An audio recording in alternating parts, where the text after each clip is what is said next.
Greater Visakha municipal corporation council సమావేశంపై ఉత్కంఠ నెలకొంది. నిన్న వాయిదాలు, ఆరోపణల మధ్య వాడివేడిగా సాగిన కౌన్సిల్ భేటీ అర్థాంతరంగా వాయిదా పడింది. ఇవాళ కూడా జరుగుతుందా, జరగదా, జరిగితే ఎలాంటి చర్చ, గొడవ జరుగుతుంది అన్న అనుమానాలు కలుగుతున్నాయి. అవినీతి ఆరోపణలు ఎదుర్కొంటున్న మేయర్ రిజైన్ చేయాలని కూటమి సభ్యులు డిమాండ్ చేస్తున్నారు.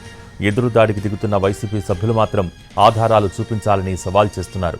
కౌన్సిల్లో కూటమి కార్పొరేటర్ల వైఖరిని వైసీపీ తప్పుబడుతోంది.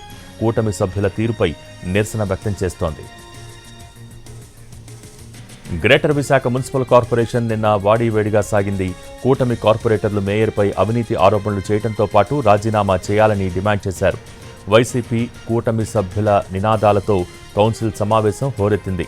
మేయర్ పోడియం ముందు బైఠాయించి నిరసన తెలిపారు కూటమి కార్పొరేటర్లు.